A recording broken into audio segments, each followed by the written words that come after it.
Bismillahirrahmanirrahim.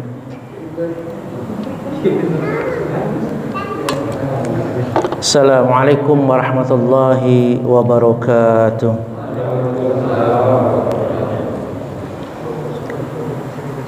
Innal hamdalillah nahmaduhu wa nasta'inuhu wa nastaghfiruhu wa natubu ilaih wa na'udzu billahi min syururi anfusina wa min sayyiati a'malina may yahdihillahu fala mudhillalah wa may yudlilhu fala hadiyalah. Asyhadu an la ilaha illallah wahdahu la syarika lah wa asyhadu anna Muhammadar Rasulullah la nabiyya ba'da. Allahumma salli wa sallim ala habibina wa syafi'ina wa maulana Muhammadin wa ala alihi wa ashabihi wa tabi'in wa tabi'ihim bi ihsanin ila yaumiddin. Amma ba'd. Khatal iman rahimakumullah.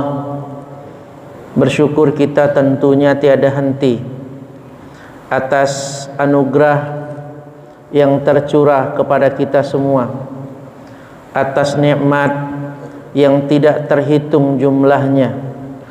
Semua itu diberikan oleh Allah Subhanahu wa ta'ala sebagai sebuah bentuk kasih sayang kepada hambanya, wabil khusus kepada kita semua yang hadir pada saat ini dalam rangkaian kita mendekatkan diri kepada Allah Subhanahu wa ta'ala. Salawat teriring salam semoga senantiasa tercurahkan kepada baginda Rasulullah Nabi Muhammad sallallahu alaihi wasallam, kepada keluarganya, kepada sahabatnya, pengikut tabi'in, dan mudah-mudahan Allah Subhanahu wa taala istiqomahkan kita untuk senantiasa mengikuti ajaran beliau sampai dengan akhir hayat kita. Amin ya rabbal alamin. Khawatal iman rahimakumullah. Pada pertemuan yang lalu kita telah membahas tentang madlulus syahadah atau makna dari syahadat. Betapa Allah Subhanahu wa ta'ala telah memberikan hidayah, nurul Islam kepada kita, cahaya keselamatan, cahaya kebahagiaan. Dan di dalam Islam itu sendiri, rukun yang pertama min ruknil Islam adalah asy-syahadah. Kebersaksian kita atas penyerahan diri dan tunduk patuh kepada Allah Subhanahu wa ta'ala, serta siap sedia mengikuti ajaran Nabi Muhammad sallallahu alaihi wasallam sebagai jalan kehidupan untuk kita semua. Khawatal iman rahimakumullah. Dan pada pertemuan kali ini kita akan lanjutkan masih tentang syahadat juga, yakni ahammiyatus syahadah atau urgensi dari syahadah itu sendiri. Khawatal iman rahimakumullah. Syahadat merupakan pokok sebagai ungkapan keberimanan kita kepada Allah Subhanahu wa ta'ala. Jazakallah. Sehingga dalam ajaran Islam yang sempurna ini, dalam ajaran Islam yang syamil mutakamil, lengkap menyeluruh, Islam menyentuh semua segi kehidupan duniawi, baik lahir maupun batin. Untuk menjadi seorang muslim seutuhnya, tentu seseorang harus memiliki komitmen yang utuh terhadap ajaran Islam itu sendiri. Keislaman yang hanya dari lahir namun batinnya kafir misalnya, maka tidaklah diterima keislamannya. Atau keislaman yang hanya di hati saja namun fisiknya tidak mau tunduk untuk mengamalkan perintah Allah Subhanahu wa taala pun tidak dibenarkan. Sehingga kita mengenal istilah Islam KTP, begitu kan? Kenapa dikatakan Islam KTP? Karena wujud keberislamannya itu bisa kelihatan ketika kita melihat KTP-nya. Nauzubillah min dzalik. Di masjid nggak ada keberislamannya, di taklim nggak ada, ya. Ternyata begitu dilihat KTP-nya, oh Muslim. Ada juga keberislaman seseorang itu dilihat hanya 2 kali setahun. Setiap hari di masjid nggak pernah ada, ya. Tapi ketika Idul Fitri, Idul Adha, oh hadir di masjid, berarti dia Muslim. Bahkan nauzubillahi min dzalik, ada pula orang yang keberislamannya itu terlihat hanya ketika dia dipanggil oleh Allah Subhanahu wa taala, fal'iyadu billah tsumma na'udzubillah. Ketika dia meninggal ternyata dimandikan, dikafani, disolatkan, oh dia seorang muslim. Ikhwatal iman rahimakumullah.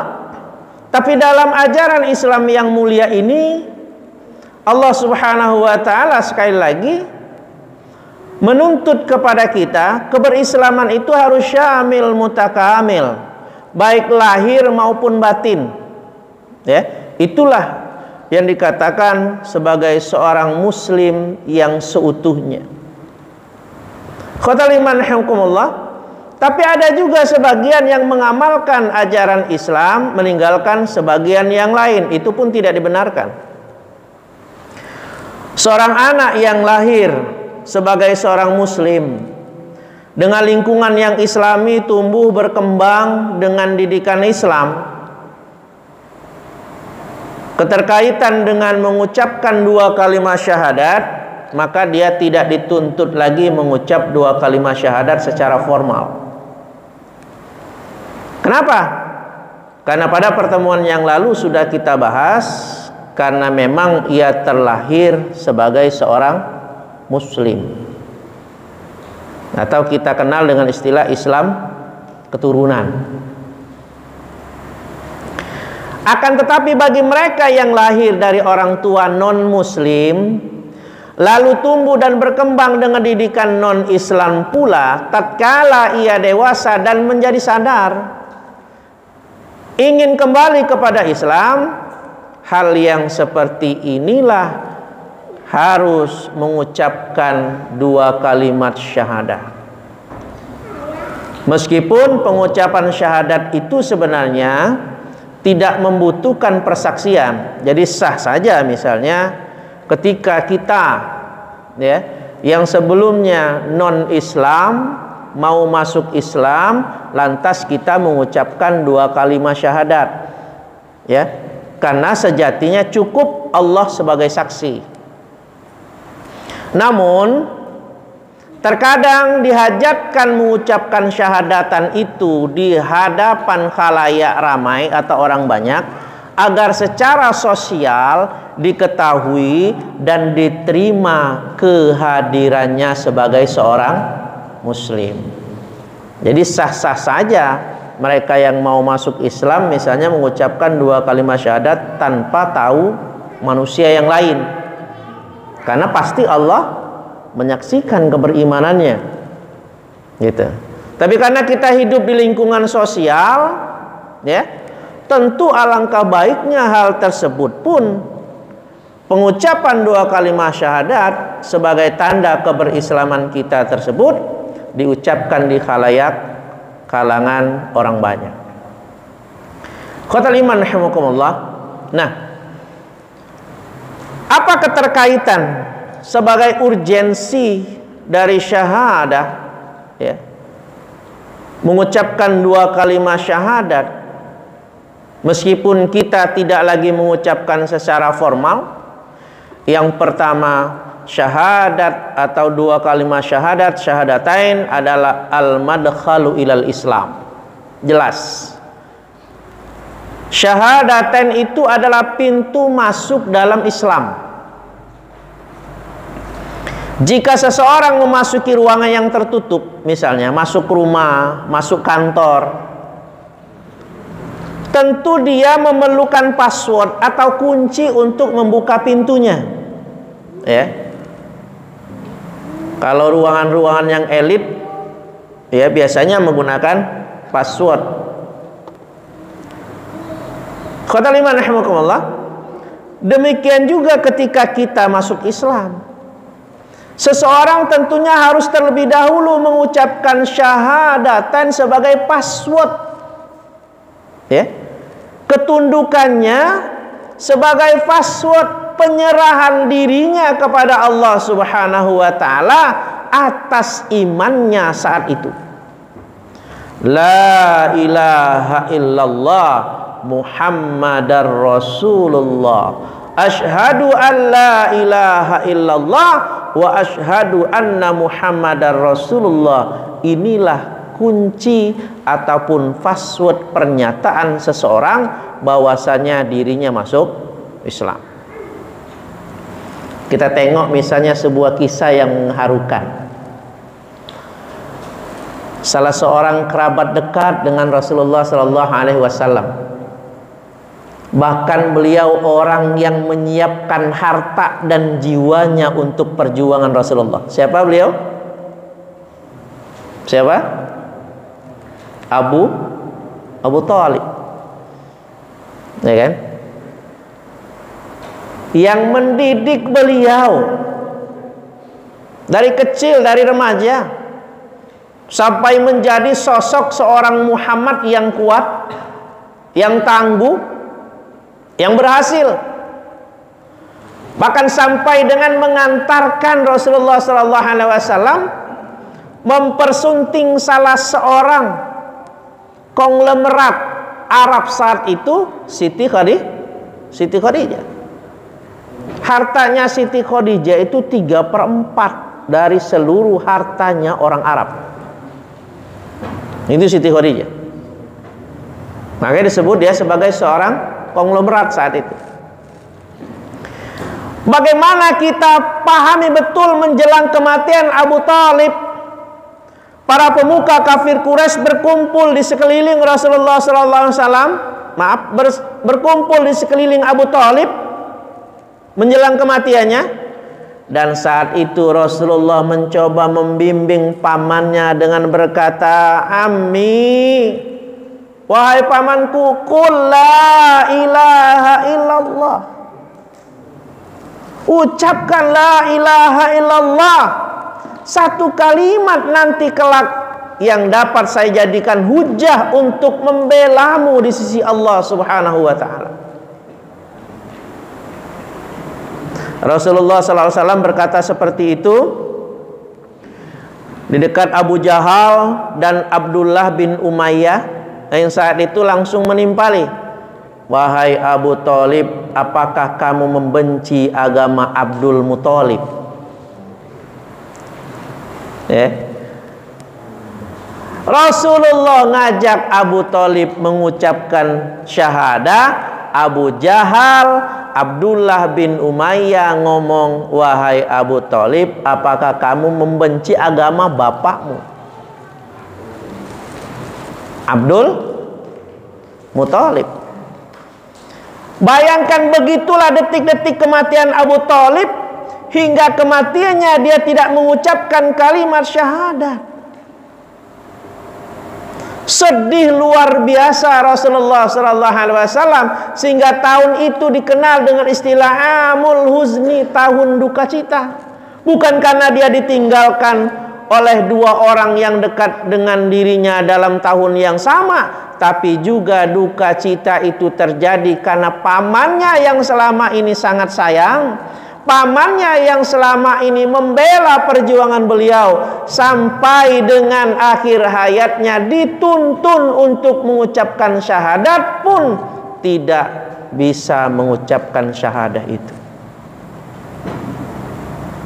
Watal iman rahimakumullah. Sehingga Rasulullah sallallahu alaihi wasallam masih memintakan ampunan juga kepada Allah Subhanahu wa taala untuk pamannya dengan berkata, "Aku akan memohonkan ampunan untukmu selama tidak dilarang." Kemudian Allah Subhanahu wa taala menurunkan 2 ayat yang terkait dengan pernyataan Rasulullah sallallahu alaihi wasallam untuk memohon ampunkan pamannya. Yang pertama surat At-Taubah ayat 113 yang maknanya, tidaklah sepatutnya bagi nabi dan orang-orang yang beriman meminta ampun kepada Allah bagi orang-orang musyrik, walaupun orang musyrik itu adalah kaum kerabatnya.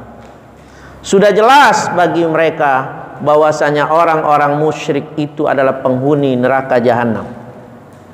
Dalil ini ya yang dijadikan hujjah oleh sebagian ulama yang menyatakan bahwasanya Abu Thalib meninggal dalam keadaan kafir.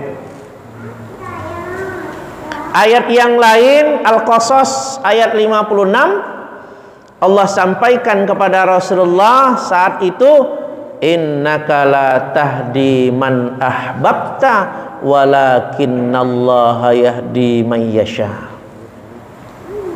Allah sampaikan, Muhammad, sesungguhnya engkau tidak akan dapat memberikan petunjuk kepada orang yang engkau kasihi sekalipun, walakinnallah, akan tetapi aku, kata Allah, yahdi may yasha, yang berhak untuk memberikan petunjuk kepada orang yang aku kehendaki saja.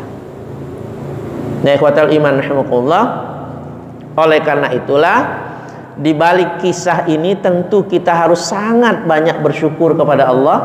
Ternyata kita terpilih sebagai orang yang dalam kategori yahdillahu may yasha, orang yang diberikan petunjuk oleh Allah Subhanahu wa taala, orang yang dikehendaki oleh Allah untuk mendapatkan hidayah.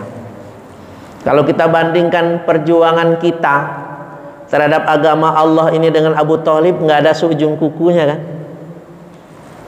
Jalan dari rumah ke masjid aja berat kita, baru berjuang dari jalan dari rumah ke masjid untuk berjamaah, ya, untuk menghidupkan sunnahnya. Bahkan sunnah, meskipun kita mengaku sebagai orang ahlus sunnah sekalipun, ternyata sunnah kita, ya, yang kita buat dibandingkan kalau kita mau hitung dengan perjuangan Abu Thalib, nggak ada seujung kukunya. Kenapa? Karena kita mengaku sebagai ahlus sunnah, tapi sunnah yang kita pakai itu baru sunnah dalam bentuk mahdhah, ya kan? Sunnah dalam bentuk ibadah mahdhah,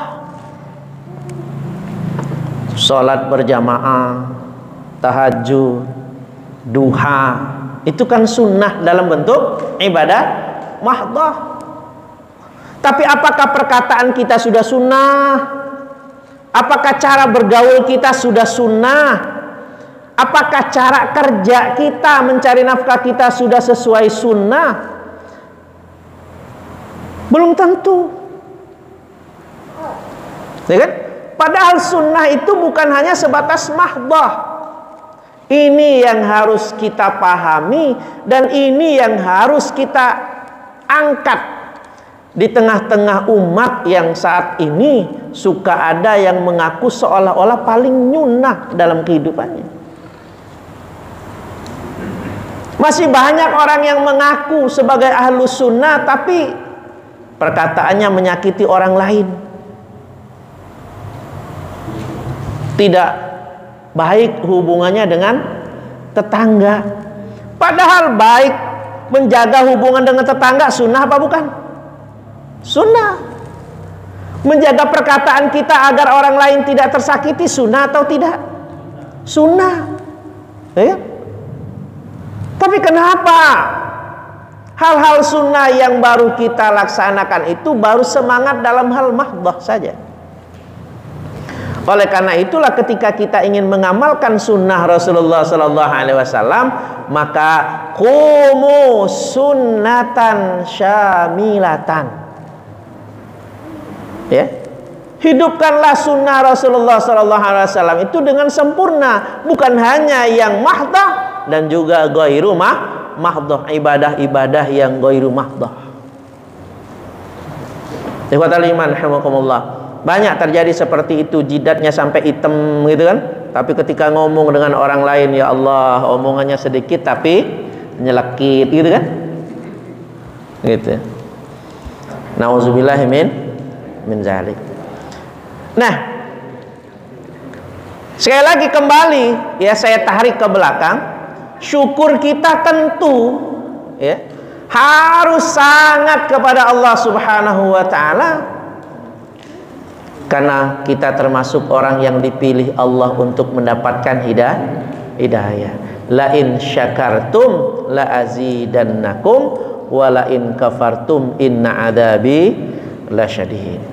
Allah sampaikan, jika kamu bersyukur, kata Allah, niscaya aku akan tambah nikmatku, dan jika kamu kufur, sesungguhnya azabku sangat pedih. Nah, bagaimana rangkaian syukur kita kepada Allah Subhanahu wa taala atas hidayah yang diberikan kepada kita? Tentu kita menggunakan setiap nikmat yang diberikan Allah itu dalam rangka untuk mencari ridha Allah Subhanahu wa ta'ala. Yang pertama. Yang kedua, bagian dari ahammiyatus syahadah, urgensi kita bersyahadat, karena syahadat itu adalah konklusi ajaran Islam atau khulasatut ta'alimul Islam. Khulasah, ringkasan ya. Ringkasan-ringkasan dari ajaran Islam itu ada pada dua kalimat syahadat yang kita ucapkan. Karena materi dua kalimat syahadat terdiri dari dua prinsip. Saya ulangi. Konten dari syahadatain itu terdiri dari dua prinsip. Yang pertama, pengakuan akan tiadanya Tuhan selain Allah. Dan kedua, pengakuan bahwa Muhammad adalah utusan Allah. Nah, kedua prinsip ini mengandung dua konklusi ajaran Islam. Ya. Yang keduanya menjadi landasan bagi diterimanya amal. Jika seorang muslim mengamalkan satu amalan, baik itu berupa ibadah mahdoh khusus seperti sholat, atau ibadah ghairu mahdoh, ibadah yang umum lain selain sholat, ya, sedekah dan lain sebagainya, maka kedua landasan itu harus melekat padanya. Pertama, ikhlas karena Allah. Kedua, sesuai petunjuk Rasulullah. Jadi artinya ketika kita telah bersyahadat, mengucapkan kalimat la ilaha illallah Muhammadar Rasulullah, maka mahdoh dan ghairu mahdoh itu harus memenuhi dua prinsip dasar: ikhlas karena Allah, ibadah yang kita buat, dan juga mengikuti Rasulullah dalam tata cara melaksanakannya. Ini kenapa disampaikan sebagai khulasatut ta'alimul Islam. Sebagaimana Allah Subhanahu wa taala sampaikan dalam surat Al-Bayyinah ayat yang kelima, menjadi bukti bahwasanya kalimat la ilaha illallah mengandung prinsip ikhlas. A'udzubillahi minasyaitonirrajim. Wa ma umiru illa liya'budullaha mukhlishina lahuddin hunafa'a wa yuqimus shalah wa ya'tuz zakata wa dzalika dinul qayyimah.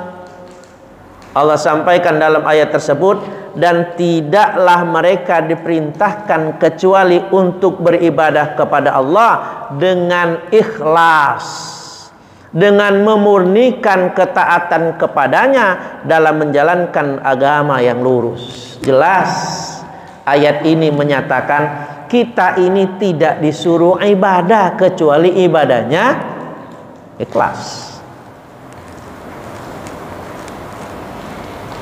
Jadi ikhlas itu merupakan rangkaian akhir, ya, rangkaian akhir sebagai puncak buah dari keimanan kita kepada Allah Subhanahu wa taala. Yang pertama kan iman. Kan rangkaian dari keberislaman kita itu yang pertama adalah iman. Amantu billah, saya beriman kepada Allah Subhanahu wa taala. Yang kedua adalah al-ilmu.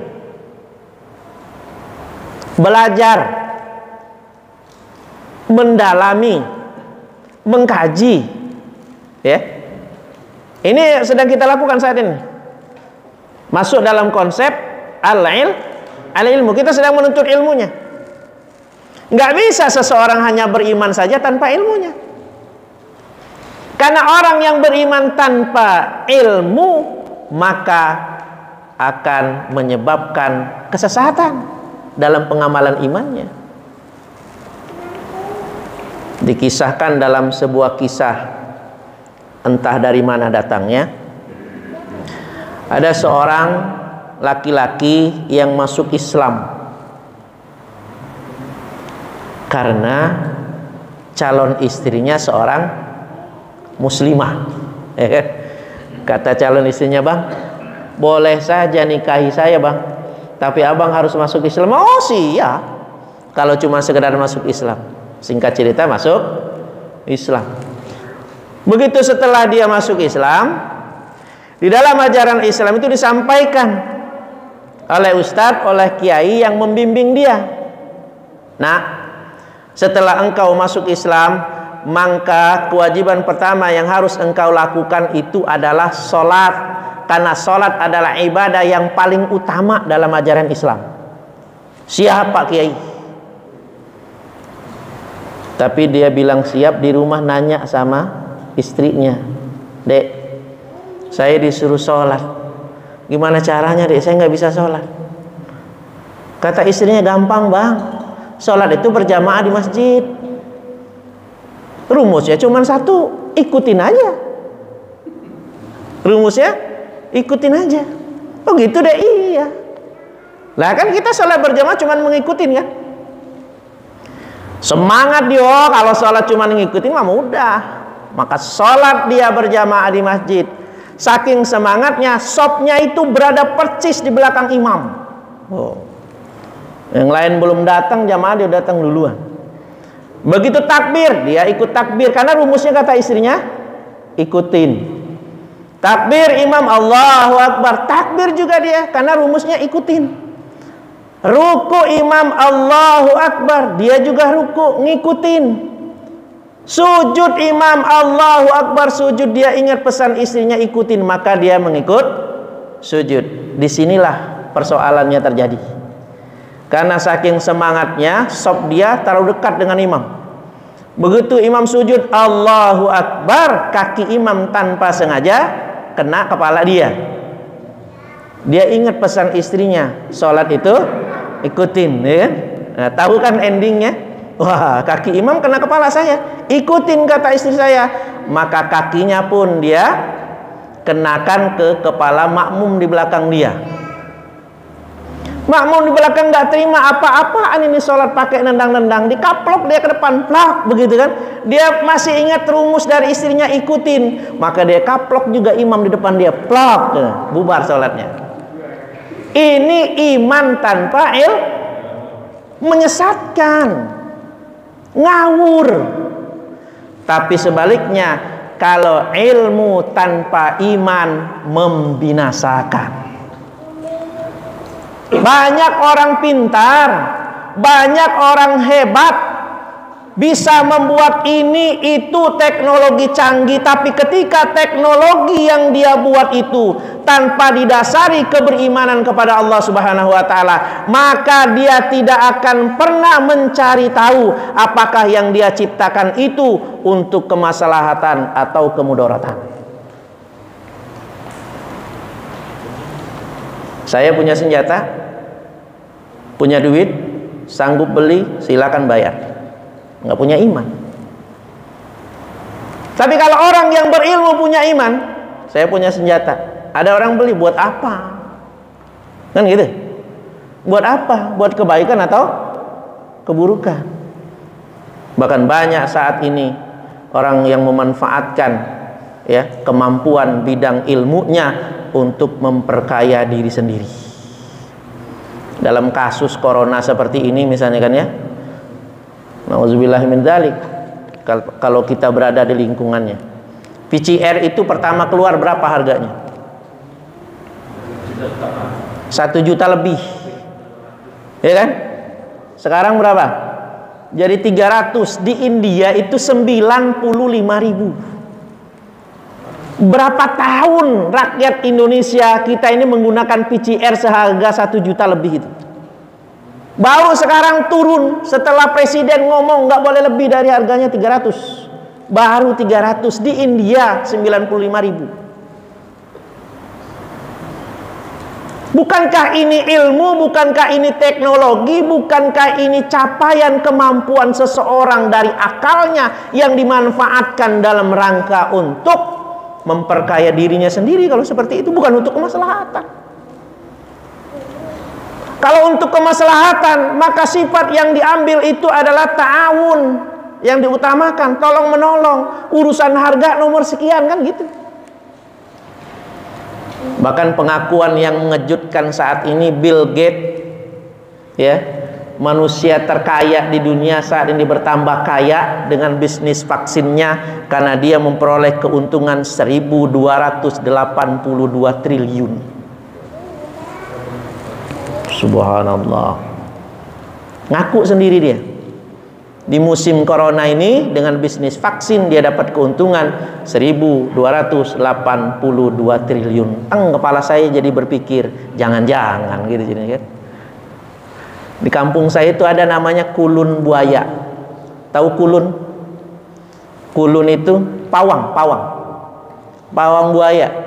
Pawang buaya itu kalau dia mau nyari duit, buayanya dia munculin di kali, munculin di sungai. Nanti orang rame-rame ke rumah dia minta penangkal buaya, gitu ya. Nah, saya mikir begitu, jangan-jangan corona nih gitu jadinya kan, gitu. Jangan-jangan begitu ini corona kan, kayak pawang buaya ya. Munculin itu buaya di sungai, orang ketakutan datang ke rumah dia. Mbah, ada buaya di sungai. Oh, gampang ya kan, bayar sekian, hilang buayanya. Gitu. Nah sekarang begitu, mbah corona ya kan, vaksin gitu. Nah mudah-mudahan tidak seperti itu ya, benar-benar murni wabah. Kita bersuuzon saja karena sudah terlalu banyak hal-hal yang dijejali benak kita dengan perkara-perkara yang membuat kepala kita pusing mikirnya. Khotal iman rahimakumullah. Jadi syahadah, tauhid kita kepada Allah Subhanahu wa taala itu memiliki prinsip ikhlas. La ilaha illallah. Tidak ada Tuhan selain Allah. Artinya ibadah kita, ya kan? Hidup kita, mati kita lillahi rabbil alamin. Sebagaimana yang kita sampaikan ketika kita membaca doa iftitah. Inna salati wa nusuki wa mahyaya wa mamati lillahi rabbil alamin. Ikhlas. Meskipun saya bilang tadi ikhlas itu nggak mudah, karena ikhlas merupakan puncak dari ibadah. Setelah iman, ilmu, yang ketiga adalah amal. Ini trilogi ajaran Islam: iman, ilmu, amal. Nah ketika bicara tentang amal, maka dituntutlah amal itu untuk ikhlas. Dan untuk mencapai ikhlas sebagai puncak dari ibadah, puncak dari amal kita itu nggak mudah. Dibutuhkan riyadhah, dibutuhkan latihan, baru kita bisa mendapatkan ikhlas itu sendiri. Khotal iman rahimakumullah. Nanti insya Allah pada pertemuan khusus ya, materi yang khusus kita akan bahas tentang ikhlas ya. Karena masih bagian dari akidah kita kepada Allah Subhanahu wa taala. Lawan dari ikhlas itu adalah riya. Kalau enggak syirik. Orang kalau sudah tidak ikhlas itu dua hal saja. Kalau tidak terperosok ke dalam riya, maka dia terjerembab ke dalam jurang kemusyrikan kepada Allah Subhanahu wa taala. Khatul iman rahimakumullah. Kalimat syahadat yang kedua sekarang kita kaji. Muhammadur Rasulullah, la ilaha illallah Muhammadur Rasulullah.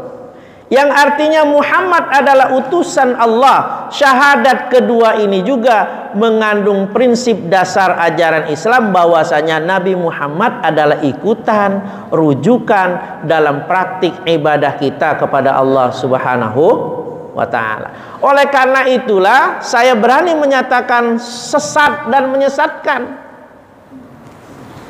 orang yang ingkar sunnah. Kan ada kelompok ingkar sunnah, hanya menjalankan ajaran agama berdasarkan wahyu Al-Quran saja, dia tidak mengikuti hadis Rasul. Ini ingkar sunnah. Bagaimana mungkin? Sedangkan syahadat dia saja la ilaha illallah Muhammadur Rasulullah. Bagaimana bisa mengingkari sunnah Rasulullah SAW? Karena pada pokok inti dalam setiap ajaran yang diperintahkan Allah itu contohnya ada dalam diri Rasulullah. Salat, apakah Allah Subhanahu wa taala detail setelah memerintahkan salat dengan mengajarkan bagaimana salat itu sendiri? Tidak. Kelanjutannya ada pada ajaran Rasulullah sallallahu alaihi wasallam. Maka ittiba'ur rasul, mengikuti Rasulullah sallallahu alaihi wasallam dalam praktek keberimanan kita kepada Allah Subhanahu wa taala merupakan bagian makna dari syahadatur rasul kita. Kalau syahadat tauhid kita memiliki makna ikhlas dalam setiap amal, maka syahadat rasul memiliki makna ittiba'ur rasul dalam setiap ibadah. Ikhlas ibadah kita mengikuti petunjuk Rasulullah SAW. Inilah yang dimaksud dengan al-Islam, atau orang yang berserah diri, menyerahkan dirinya kepada Allah Subhanahu wa ta'ala. Qatal iman rahimakumullah, ittiba kepada Rasulullah SAW ya adalah dengan jalan menjadikan Rasul sebagai uswatun hasanah. Dengan kata lain, mengaplikasikan sunnah Rasul dalam kehidupan praktis sehari-hari. Saya ulangi lagi, mengaplikasikan sunnah Rasul dalam kehidupan praktis sehari-hari, bukan dalam hal ibadah mahdhah saja.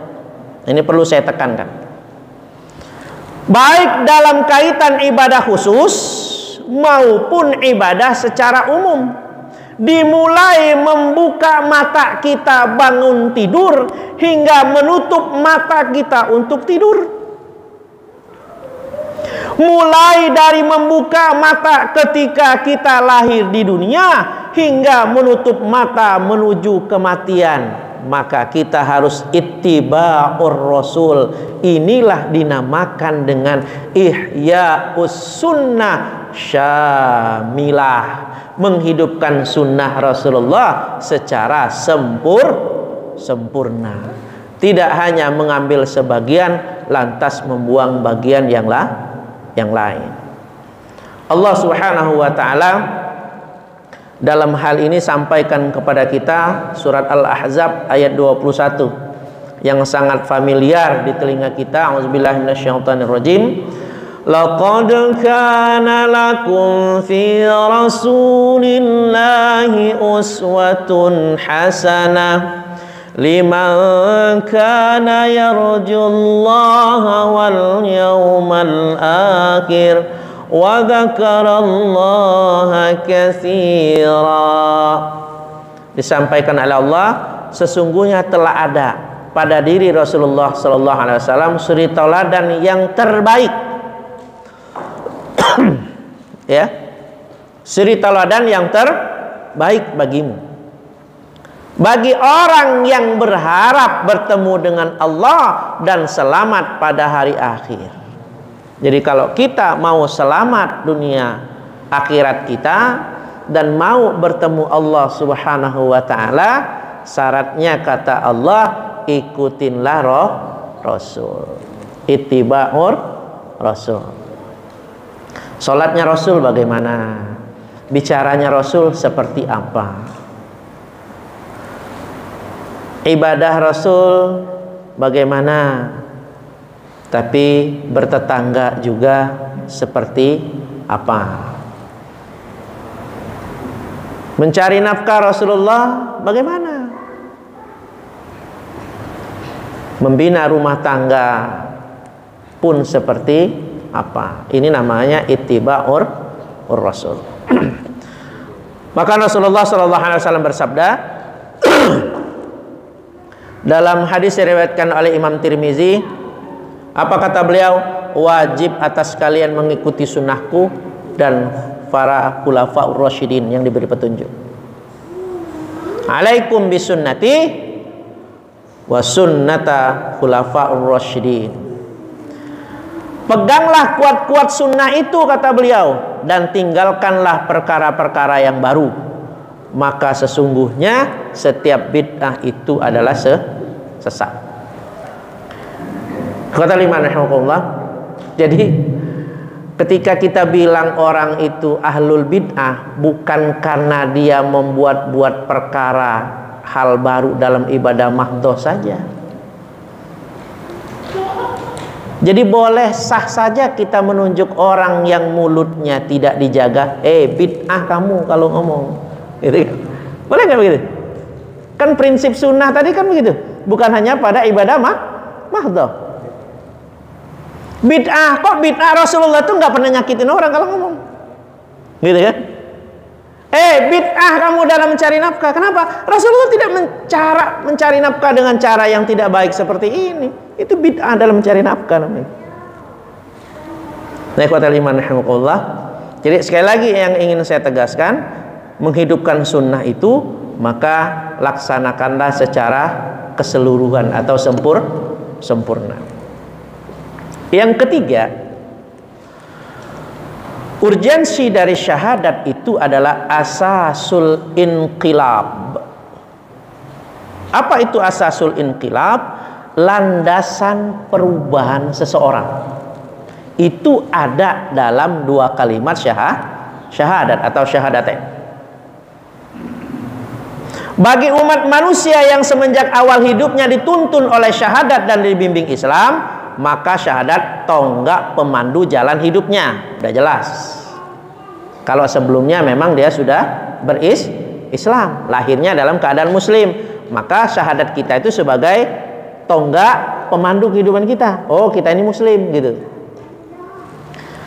Namun bagi umat manusia yang telah tersesat,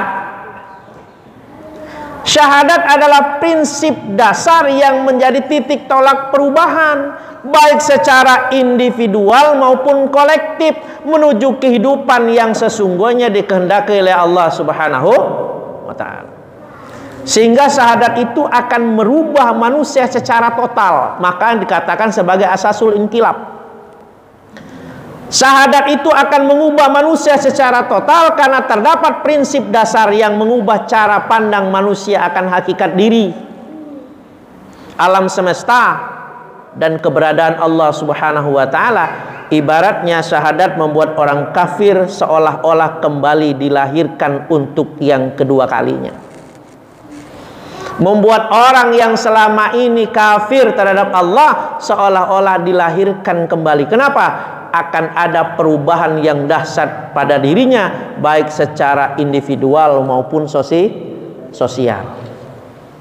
Dalam konteks individual, contoh, bisa kita tengok dan kita saksikan dalam perubahan total diri seorang Umar bin Khattab misalnya. Ya kan? Siapa yang nggak kenal Umar selama jahiliyahnya, masa jahiliyahnya? Begitu banyak kelakuan, kejahatan, keburukan yang dibuat oleh beliau. Tapi setelah mengikrarkan dua kalimat syahadat, akhirnya berubah menjadi manusia, seorang Umar yang solih, justru menjadi pembela kebenaran ajaran Islam. Qatal iman rahimakumullah, sebelum Islam Umar hanya dikenal sebagai jawara. Dan jawaranya pada masa itu gulat, ya. Gulat. Dan beliau selalu menjadi bintang di pasar Ukaz. Kalau mau berantem itu mesti Umar yang menang. Jahiliyahnya dulu. Sehingga dia ditakutin oleh orang sebagai seorang jawara. Kalau ketemu dengan Umar baru kelihatan 100 meter bayang-bayang di depan ada Umar, maka kalau ada jalan yang lain mendingan orang nyelisih, milih jalan yang lain. Takut ketemu Umar. Gitu ya. Nah, ini Umar Ibnu Khattab. Bahkan dikisahkan hampir semua penduduk Mekah saat itu, ya, lebih takut kepada Umar ketimbang ketakutan mereka terhadap kemiskinan hidupnya. Bayangin, lebih takut pada Umar daripada hidup miskin. Ini jahiliyahnya Umar. Tapi setelah beliau bersyahadat, lahirlah Umar dengan sosok yang dulu, namun dengan kepribadian, cara pandang yang berubah total. Inilah yang dimaksud seolah-olah terlahir kembali. Itulah. Seolah-olah Umar itu terlahir kembali. Qatal iman rahimakumullah. Pada masa jahiliyah, kejahatan apa yang tidak pernah dilakukan oleh Umar? Bahkan sampai dengan membunuh anak perempuannya hidup-hidup pun pernah dilakukan oleh Umar bin Khattab. Itu Umar. Tapi ketika dia memeluk Islam, maka keberanian Umar, ya, dia gunakan dalam rangkaian membela agama Islam. Kita ingat misalnya kisah hijrahnya Umar, ya kan? Kalau yang lain tengah malam ngumpet diam-diam berangkat. Ada yang subuh, ya kan? Diam-diam, tengok kiri, tengok kanan, nggak ada orang, berangkat. Umar lain. Begitu besok dia mau hijrah, hari ini dia berangkat ke pasar, dia umumin, penduduk Mekah, besok Umar mau hijrah ke Madinah. Barang siapa yang ingin anaknya menjadi yatim dan istrinya menjadi janda, temuin Umar besok. Nah, gitu. Itu bedanya Umar, ya. Kalau yang lain keberislamannya diam-diam, Umar disampaikan, saya sudah mengikuti Muhammad. Itu Umar. Siapa yang berani menentang saya? Nggak ada yang berani. Nah, ikhwatal iman rahimakumullah. Jadi artinya potensi yang dimiliki seseorang ketika dia sudah beriman kepada Allah Subhanahu wa taala, maka potensi itu akan menjadi potensi yang menggerakkan dia untuk berbuat baik. Maka kita patut bangga di Indonesia ini, misalnya bahagia karena orang-orang yang masuk Islam itu kakap-kakapnya, ya kan? Memang nggak banyak, tapi kakapnya yang dapat kita. Ya, tapi yang kejaring oleh mereka teri-terinya, gitu kan, yang cere-cerenya, yang sholat juga mungkin seumur hidup jarang dilakukan, kemudian dipindah agama, ya wajarlah seperti itu kan. Di satu sisi seperti itu. Qatal iman rahimakumullah. Yang kedua, udah Isa ya, perubahan sosial, ya, satu aja lagi saya sampaikan. Asasul inqilab, ya, perubahan yang terjadi setelah seseorang itu bersyahadat adalah bukan hanya pada individual tapi juga sosial. Dalam konteks sosial misalnya bisa kita saksikan perubahan total terjadi pada masyarakat paganis Mekah yang saat itu menyembah berhala di masa Nabi Muhammad dibangkitkan. Di masa jahiliyah mereka saling bermusuhan satu dengan yang lain, bermusuhan dengan satu kelompok dengan kelompok yang lain, bahkan yang namanya berantem itu udah makanan sehari-hari. Kabilah itu begitu, udah biasa, masing-masing suku itu. Kemudian pencurian, perampokan merajalela, gemar melakukan pembunuhan terhadap anak perempuan, perzinahan, mabuk-mabukan, udah jadi tradisi. Ya. Tapi setelah mereka dicelup dalam sibghatul Islam, terjadilah perubahan total. Salah satu tradisi Arab jahiliyah itu, mereka itu gemar hobi minum khamr, ya, hobi minum khamr. Ini udah tradisi itu. Sudah menjadi kebudayaan sosial. Nggak ada orang Mekah yang nggak minum, termasuk Umar sendiri pun nggak suka minum. Mereka punya koleksi minuman, itu bukan ditaruh di botol saja, bahkan mereka punya kolam khamr. Nah, punya kolam minuman keras. Kebiasaan hidup jahiliyah seperti itu. Dan ketika mereka masuk Islam, awalnya masih terbawa itu rawasibul jahiliyah, bekas-bekas atau sisa kejahiliannya itu masih ada. Namun begitu turun ayat yang melarang minum khamr, lihat kekuatan syahadat.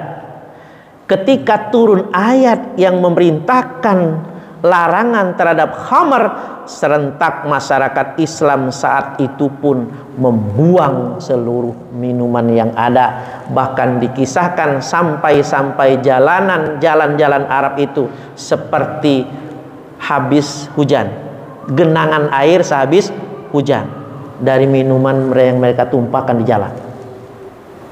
Seorang pemuda misalnya Kaisan. Kaisan ini seorang sahabat pedagang khamr, ya. Begitu dia masuk Islam, belum ada tuh perintah untuk meninggalkan khamr. Masih pedagang khamr terkenal, namanya Kaisan, ya. Datang jauh-jauh dia dari negeri Syam membawa khamr pilihan terbaik. Dan dia menghadap Rasulullah sambil membawa khamr itu. Dia nggak tahu itu udah turun ayat tentang larangan minum khamr. Dengan senang bahagianya dia pilih khamr terbaik, dia bawa. Ya Rasulullah, ini buat hadiah buatmu, gitu ya. Nggak tahu dia kemarin turun ayat itu. Apa jawaban Rasulullah? Wahai Rasulullah, aku datang membawa untuk minuman yang lezat. Apa jawaban Rasulullah? Wahai Kaisan, khamr telah diharamkan sepeninggalmu. Waktu kau berangkat ke Syam nyari khamr itu dilarang sama Allah, begitu bahasa sederhananya. Khamr itu dilarang oleh Allah. Lalu apa boleh saya menjualnya Rasulullah? Saya nggak minum. Gimana kalau saya menjual Rasulullah? Tanya Kaisan. Apa jawab Rasulullah? Ia telah diharamkan diminum dan diharamkan untuk diambil harganya. Jawab Rasulullah SAW. Apa yang terjadi? Maka segera Kaisan keluar mengambil kantong-kantong khamr dagangannya dan ditendangnya kuat-kuat hingga hancur berantakan. Bayangkan, ini kekuatan titik perubahan dalam syahadat. Ditendang oleh Kaisan. Dia nggak mikirin lagi modal berapa dia beli. Tapi karena dia sudah tahu bahwasanya khamr itu dilarang, maka dia tinggalkan khamr itu. Nah, dengan pengumuman itu, orang-orang yang semula di tangannya masih memegang botol dan gelas berisi minuman keras segera membuangnya. Bahkan yang ada di dalam mulutnya seteguk arak sekalipun, mereka akan mengorek-ngoreknya agar bisa dimuntahkan. Semua orang berseru, wahai Tuhan kami telah berhenti. Sebagai jawaban atas perintah Allah, maka berhentilah kamu dari mengerjakan pekerjaan itu.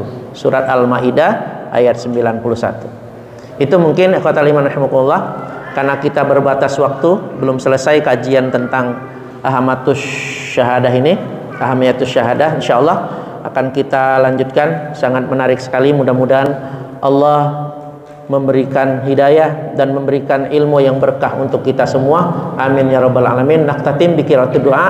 Subhanakallahumma wa bihamdika asyhadu an la ilaha illa anta astaghfiruka wa atubu ilaik. Akhirul kalam wallahu alam bisawab. Billahi nasta'in. Wassalamualaikum warahmatullahi wabarakatuh.